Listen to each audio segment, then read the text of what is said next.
Alright, so in yesterday's video, we talked about the possibility and the theories that Invisigal might be working for Shroud, or Mandy Blonde Blazer is the daughter of Shroud. But one theory now that seems to me a little bit more out there. This one is a little bit harder for me to believe, but if you put a few things into context, it could be true. And believe me, this theory, if it sounds crazy to you, it sounded really crazy to me too, but I don't know, there's a possibility that it actually might be true. And if it were to happen, I could be like, oh my God, that was kind of obvious and I wasn't paying attention. Now, this comes from a comment from Victoramon 2816. He says, I have a silly theory. Invisigal and Blonde Blazer are sisters. Now, Erzengel replied with this comment. I can see it. Blonde Blazer, I've been hanging around Vizzy too much. Who?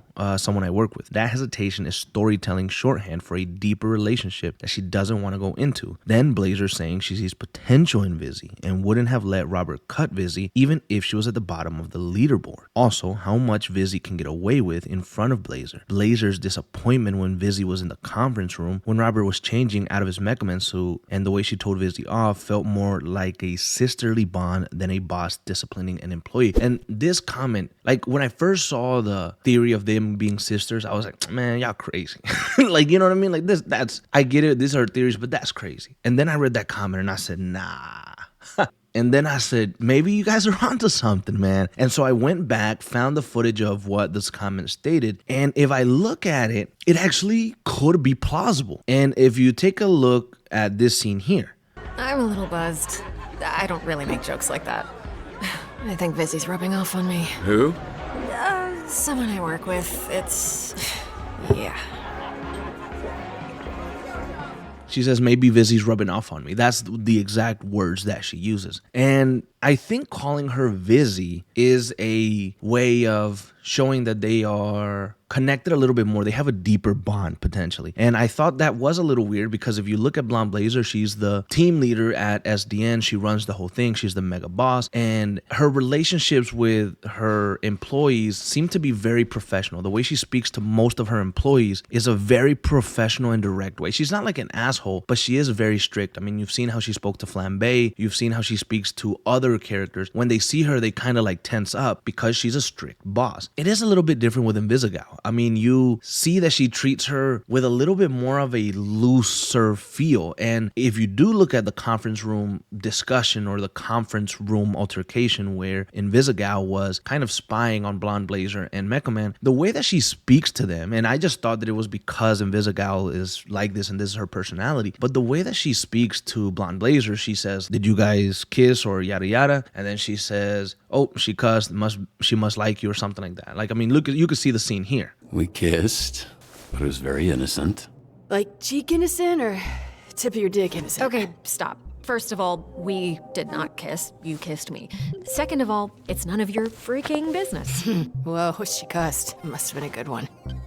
Robert, this is Invisigal. And then the way that Blonde Blazer says, well, that's none of your freaking business. And she looks down on her. That is true. That does seem like more of a sisterly bond or a really close friendship. Like she knows her. And then Blonde Blazer talking about how she's a former villain trying to reform her. Maybe that's her sister who chose to be a villain and she's going through a rough patch because she looks a little bit younger. And so as an older loving sister, she's trying to take care of her, trying to help her become a hero, trying to help her choose a better path in life. But she hasn't revealed to really anyone that that's her sister, because if people find out, she might think that she's getting special treatment and it might ruin or make other relationships difficult in the office, because that's how people would probably view it. And because of those two things, I started thinking more about this theory and kind of believing it a little bit, actually. I mean, even more so than yesterday's theory. Yesterday's theory I really got behind in some aspects and some parts, but this one, I don't know, man. It seems like there might be something to it. Now, one thing that I did find very weird was in episode 3, where you're giving the choice to cut somebody. You have to cut usually the person that's at the bottom of the leaderboard. That's what Blonde Blazer said. That's what she needed Robert to do. He needed to make a decision. And so at the bottom of the leaderboard is Invisigal. She gets a little depressed. She leaves, and then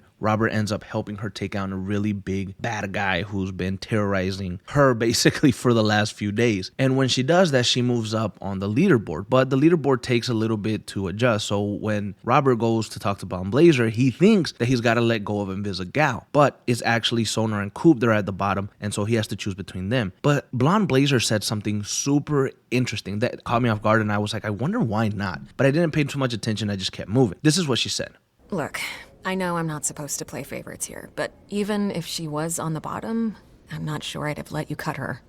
Why wouldn't Blonde Blazer allow Robert to cut Invisigal? If Invisigal isn't supposed to get any special treatment, if Invisigal is supposed to be the same as all the other villains that are there, they're people with powers that need to get reformed, whether it was by their choosing or because they felt that it was time to make a change. I don't know. But they all should be on the same playing field. They should all be level. Flambe, Sonar, Coop, Punch Up, everybody should be in the same level as Invisigal. So they should all be treated equally. And I found it really weird that she said, I really wouldn't let you cut her even if you wanted to. Like, why not? It sounds like she's protecting her sister. It sounds like she needs her sister in this program. She feels that her sister's in a tough place, that she needs this discipline. She needs to be at the SDN. And could that be the twist? And now that they're related to Shroud, because the Shroud theories are interesting and they are there. Like, you can say maybe Invisigal is part of Shroud's villain team, or you could have Blonde Blazer and how she looks, Mandy with the blue eyes, the brunette hair, be the actual daughter of Shroud. Those two things could be plausible and could happen. But the fact that both of Blonde Blazer and Invisigal are actually sisters. Blonde Blazer is the older sister looking out for the younger, a little bit more reckless, a little bit crazier sister in Invisigal. And then Robert is kind of stuck in the middle of that. Invisigal just ended up liking the guy that her older sister liked, and maybe she wanted him. It creates this whole different dynamic. It creates this whole different vibe to the game, and everything just feels a little bit more wild. Because imagine if the next episode or something, she says, hey, look, Invisigal is my sister. And with her not revealing her origin story again at the billboard, that kind of strengthens this argument too, because if she would have revealed it, then we would have known. She could have said something like, well, when I was a kid, me and my sister, we both got powers. I chose to be a hero. She chose not to be.